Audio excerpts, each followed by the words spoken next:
7ویں number پر حافظ محمد ایشان ابن اعجاز عالم جلا پور نئی بستی بھدوئی۔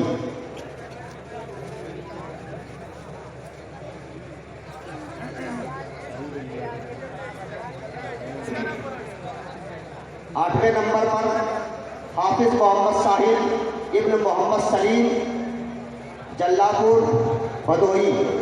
9ویں نمبر پر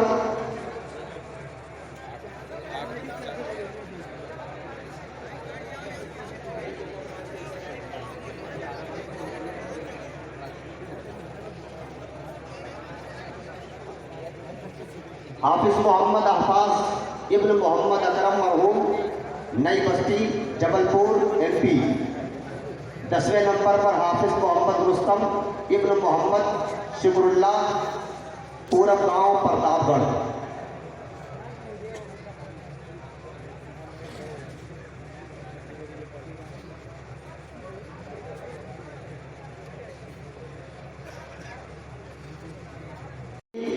آنند لیگ سنت روی داس نگر۔ اس گاؤں کے نام ایسے ہیں جیسے ہمدرد کی دوائی کرنا، بہت دقت ہوتی ہے۔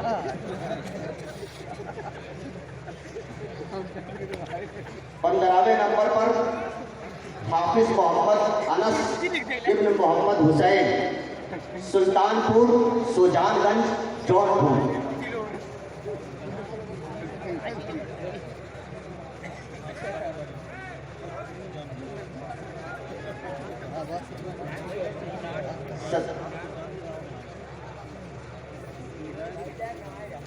18ویں نمبر پر حافظ محمد توحید محمد سمیر ابن محمد حسین رنا پور گوپال پور جونپور۔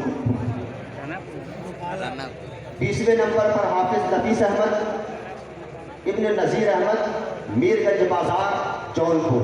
یہ فارغین طلبہ دارالعلوم سعیدیہ میر گنج کے بچوں کے سروں پہ دستار باندھی جا رہی ہے، جن کی تعداد 20 ہے۔ ایک اعلان، بچوں کے لیے کپڑا، اسلامی اخلاق و آداب اور 1100 کا لفافہ حاجی آفتاب عالم اور حاجی مہتاب عالم صاحب کی طرف سے ہے۔ اللہ رب العزت ان کو جزائے خیر عطا فرمائے، ان کے کاروبار میں ترقی عطا فرمائے۔ سیرت مصطفیٰ کتاب کا نام ہے۔ یہ کتاب حاجی صغیر احمد صاحب جبل پور، انہوں نے بچوں کو عنایت کیے۔ قانون شریعت، یہ قانون شریعت کتاب نور محمد ممبئی کے رہنے والے ہیں، انہوں نے بچوں کو ہدیے کے طور پر یہ کتاب عطا کی۔ اللہ رب العزت اسے قبول فرمائے۔ عبد الوکیل صاحب جبل پور کے رہنے والے بچوں کو کپڑا عنایت کیا ہے۔ اللہ رب العزت ان کی اس ہدیے کو قبول فرمائے۔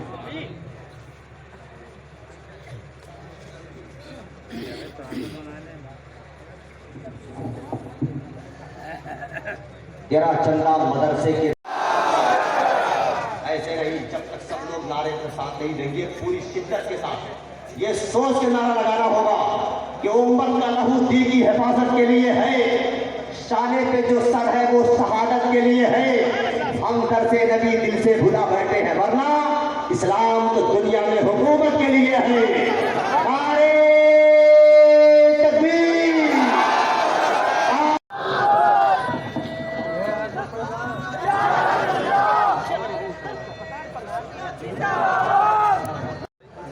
مشائخ، سادات، مفتیان نظام، حاضرین اہل سنت و جماعت، السلام علیکم ورحمۃ اللہ وبرکاتہ۔ الحمدللہ الحنان المنان الذي خلق الانسان وعلمه البيان، والصلاة والسلام على رسوله سید الانس والجان وعلى آلہ واصحابہ ذوی الخیر والاحسان، اما بعد۔ اس کی طرف ہمیں دیکھنا ہے۔ علم بھی چلا گیا، اقتدار تو پہلے ہی جا چکا ہے، تمہارا جو رعب و دبدبہ تھا وہ بھی چھین لیا گیا، حتیٰ کہ اب ہمارے معاشرے سے جو نشانیاں تھی سنت مصطفیٰ کے طور پر وہ بھی ختم ہونے لگ گئی۔ اکثر کے چہروں پر تو اب حضور کی سنت نظر نہیں آتی.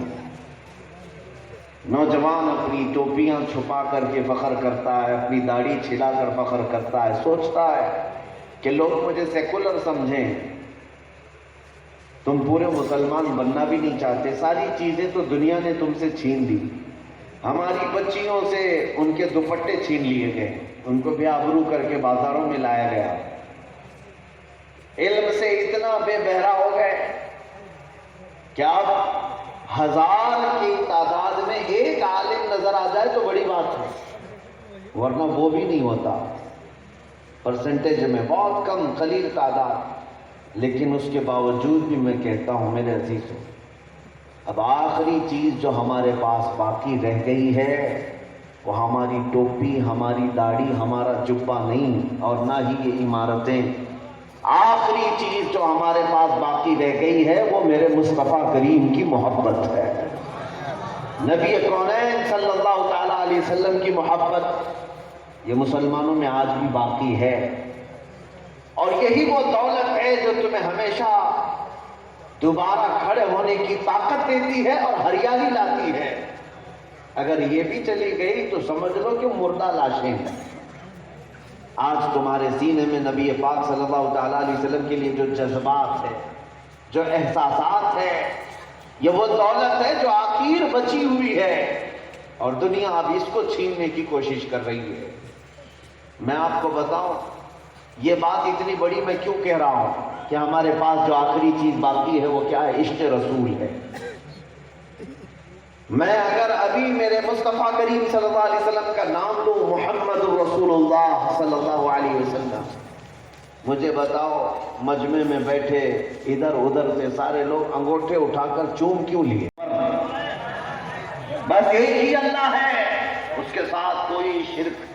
بچے بھی ہمارے نہیں کرتے، لیکن 70 سال کی عمر میں پہنچنے والے بوڑھے جو چہرے سے مولوی تو دکھتے ہیں لیکن انہوں نے دین بیچ دیا. وجہ کیا ہے؟ جب دل سے میرے مصطفیٰ کی عظمت کم ہو جائے تو بندہ ہر جگہ بکنے لگ جاتا ہے، ہر تخت اور ہر حکومت کے ہاتھوں وہ بکنے لگ جاتا ہے. اسی لیے میرے عزیزوں، میں دارالعلوم سے فارغ ہونے والے طلباء سے بھی کہوں گا جو حافظ قرآن بن گئے، 20-22 بچے یہاں اپنے سینے میں پورے 30 پارے حفظ کر کے جا رہے ہیں، لیکن ساتھ میں ایک بات یاد رکھنا، قرآن تمہارے سینے میں موجود ہے، یقیناً اللہ کی کتاب ہے، لیکن اگر عشق رسالت کی روشنی نہیں رہی تو قرآن بھی تمہیں کوئی ہدایت نہیں دے سکے گا. کیونکہ اللہ نے قرآن میں کیا فرمایا؟ قد جاءکم من اللہ نور وکتاب مبین. تحقیق کہ تمہارے پاس اللہ کی طرف سے ایک نور آیا اور ایک روشن کتاب آئی.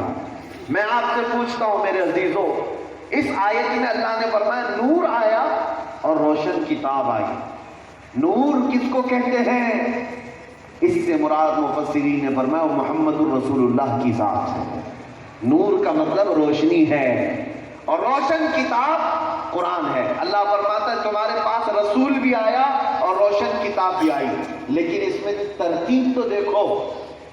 آیت میں اللہ نے فرمایا قد جاءکم من اللہ نور، بے شک تمہارے پاس اللہ کی طرف سے نور آیا، یعنی پہلے رسول کی ذات آئی، وہ کتاب مبین، پھر روشن کتاب بھی ہے. پتہ یہ چلا کتاب پڑھنے سے پہلے روشنی کا ہونا ضروری ہے. اگر نور نہ ہو، روشنی نہ ہو تو کتاب نہیں پڑھی جاتی. اور اس قرآن پاک کو پڑھنے کے لیے جس روشنی کی ضرورت ہے وہ نور مصطفیٰ ہے. ورنہ ہم نے دیکھا ہے بہتوں کو جو قرآن تو پڑھ لیے لیکن اس میں ایسے ڈگمگائے کہ قرآن کا جب ترجمہ کرنے لگے تو کبھی نبی کو خطا کار اور گناہ گار بھی ثابت کر دیا. نعوذ باللہ. آج بھی قرآن کے ترجمے مارکیٹ میں ملتے ہیں. کسی مولوی صاحب نے یہ لکھا، اے رسول ہم نے آپ کو روشن فتح عطا کر دی تاکہ آپ کے اگلے پچھلے گناہ معاف ہو جائیں. رسول کے اگلے پچھلے گناہ کون سے ہیں؟ اللہ نے رسول سے فرمایا کہ تمہارے اگلے پچھلے گناہ معاف ہو جائیں. ایک عام بندہ بھی تمہارا دامن پکڑ کر کے پوچھے گا قرآن میں تو رب تمہارا کہہ رہا ہے کہ رسول کے اگلے پچھلے گناہ معاف کر دیے گئے ہیں، رسول بھی تو گناہ کرتے ہوں گے؟ نعوذ باللہ، یہ عصمت کا عقیدہ ہی ختم کر دیا۔ یہ بات کیوں آئی؟ جب قرآن کو بغیر نور مصطفیٰ کے بندہ پڑھتا ہے تو ایسی ہی اٹکھیلیاں مارتا ہے، ایسی ہی تیر مارتا ہے، اور جو عشق مصطفیٰ میں پڑھتا ہے پھر جب وہ ترجمہ کرتا ہے تو کنز الایمان بن جاتا ہے۔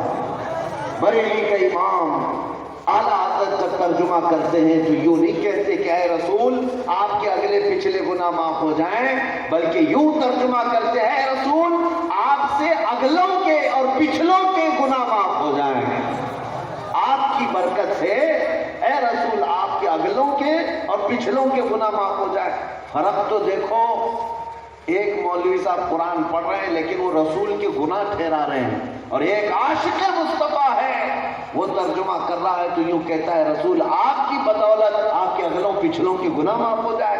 اسی لیے میں کہتا ہوں جو چیز تمہیں روشنی دینے والی ہے وہ عشق مصطفیٰ کی ہے۔ انتشار، ٹکڑے، اختلافات، جماعتیں، فرقے سب ہو گئے، اور ہم تو مال میں، اسباب میں، حکومت میں، قیادت میں، سیاست میں سب پیچھے آ گئے۔ لیکن پھر کبھی آپ سوچتے ہیں کہ میڈیا والے ہم پر ہی اتنا بھونکتے کیوں ہیں؟ 24 گھنٹے ہمارے اوپر ڈیبیٹ کیوں کرتے ہیں؟ جب اس قوم کے پاس کچھ ہے ہی نہیں تو یہی مدعا کیوں رہتی ہے سارے ٹی وی چینلوں پر؟ بہت سارے چینل تو ایسے ہیں بیچارے ہمارا نام لیے بغیر تو ان کی دکان نہیں چلتی، بہت سارے صبح سے شام تک اذان، نماز، جماعت، مسجد، داڑھی، ٹوپی، برقع، قرآن، یہی سب تو ٹاپک ہے۔ یہ ٹاپک پر جب تک مرغے نہیں لڑاتے تب تک چینل چلتا بھی نہیں۔ کیوں؟ آپ نے کبھی سوچا کہ یہ قوم تو سب بکھر گئی ہے، اس پر اتنا ڈیبیٹ کیوں کیا جا رہا ہے؟ یہ تو اتنی خطرناک نہیں ہے۔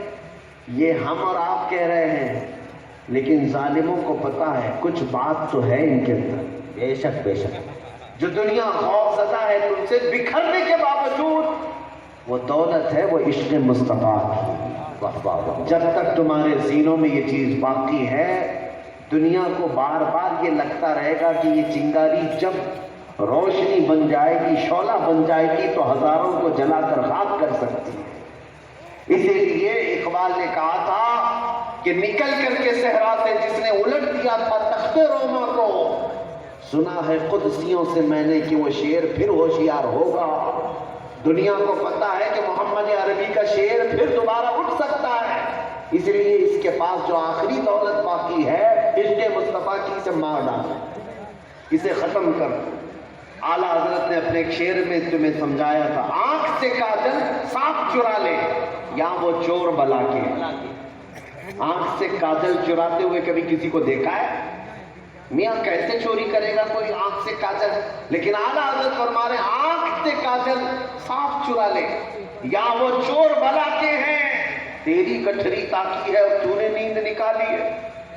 یہ کیا ہے آنکھ سے کاجل؟ جا کے کسی تھانے دار سے بھی پوچھ لو، پولیس اسٹیشن میں بھی پوچھ لو، کیا صاحب آپ کے پاس اب تک کوئی ایسا کیس رجسٹرڈ ہوا ہے کہ کوئی چور کسی کی آنکھوں سے کاجل چرا کے لے گیا ہو؟ وہ صاحب کہیں گے پاکٹ مار تو آئے ہیں بہت سارے، گھر چوری کیے ہیں، گاڑی چوری کیے ہیں، لیکن یہ تو نہیں معلوم اب تک کہ کوئی آنکھوں سے کاجل بھی چراتا ہے۔ لیکن بریلی کے امام کہہ رہے ہیں آنکھ سے کاجل صاف چرا لیں۔ میرے عزیزو، اس کا مطلب یہ نہیں ہے کہ وہ ڈبی والا کاجل جو تمہارے آنکھوں میں لگا ہے، بلکہ ایک مومن کی آنکھوں کا کاجل عشق مصطفیٰ ہوا کرتا۔ زندہ باد محبت مصطفیٰ، یہ آنکھوں کا کاجل ہے۔ اور یہ چور جو ہے، یہی ڈاکو جو تمہارے عشق مصطفیٰ کو چھیننا چاہتے ہیں، جو تمہارے دلوں کی دھڑکن نبی پاک کے لیے ہے، اس کو کم کرانا چاہتے ہیں۔ دیکھو بہت سارے آج فتین ایسے بھی ہیں، وہ کہتے ہیں مولانا کو بولنے دو، یہ لوگ تو بھڑکاؤ بھاشن دیتے ہی رہتے ہیں، بھڑکاتے رہتے ہیں۔ ان بزدلوں کو معلوم نہیں تمہاری غیرت مر گئی، اس نبی کے نام پر بھی تم چپی سادے بیٹھے ہو جس نبی نے تمہیں رو رو کر اللہ کی بارگاہ میں بار بار بخشش کی دعائیں کی۔ بے شک بے شک، اس رسول کے لیے تم اتنے بے غیرت کیسے ہو سکتے ہو؟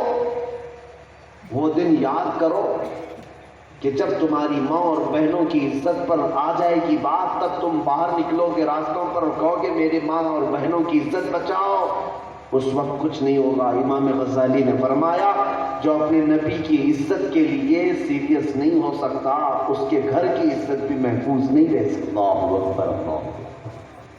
حضور پاک صلی اللہ تعالی علیہ وسلم کے لیے احساسات اگر تمہارے نہیں ہیں تو پھر بھول جاؤ تمہارے گھر کی عزت کیا ہے۔ آبرو ماں زنام مصطفیٰ، ہم سب کی عزت و آبرو مصطفیٰ کے نام سے وابستہ ہے۔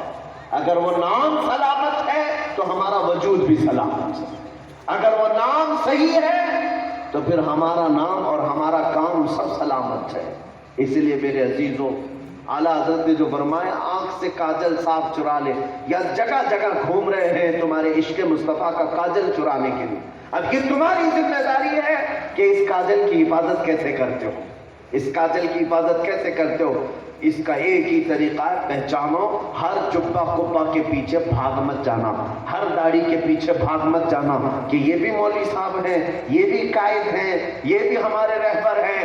نہیں، کسی کو بھی مولوی نما دیکھ لو تو ضروری نہیں کہ وہ دین کا رہبر بھی ہے، بلکہ بہت سارے رہبر کے لباس میں رہزن بھی ہوتے ہیں، ڈاکو بھی ہوتے ہیں۔ پہچاننے کا ایک ہی طریقہ ہے، لباس اگرچہ 70 ٹکڑوں میں پھٹا ہوا کیوں نہ ہو، لیکن سینہ میرے مصطفیٰ کی محبت سے دھڑکتا ہے، وہ تمہارے آنکھوں کا کاجل بھی ہے، وہ تمہارے سر کا تاج بھی ہے۔ میں آپ کو کہتا ہوں، میرے آگے پیچھے کوئی دولتیں نہیں چلتی، کوئی بہت بڑے نیتا نہیں ہیں، بہت سارے لوگوں کو ایسا لگتا ہو، بلکہ دوسروں کو یہ لگتا ہے۔ بہت ایک ٹیم بھی بھیجی گئی تھی ہمارے علاقے میں کہ چیک کر کے آؤ ان کے اسپانسر کون کون ہیں، کون سی پارٹی ان کو زیادہ مدد کرتی ہے، کون سے نیتا ان کے آگے پیچھے چلتے ہیں یا بیک سپورٹ کرتے ہیں۔ ڈھونڈ ڈھونڈ کر کے ان کی ناک رگڑ گئی، لیکن کوئی نیتا تو ہمارے قریب بھی نہیں آتا۔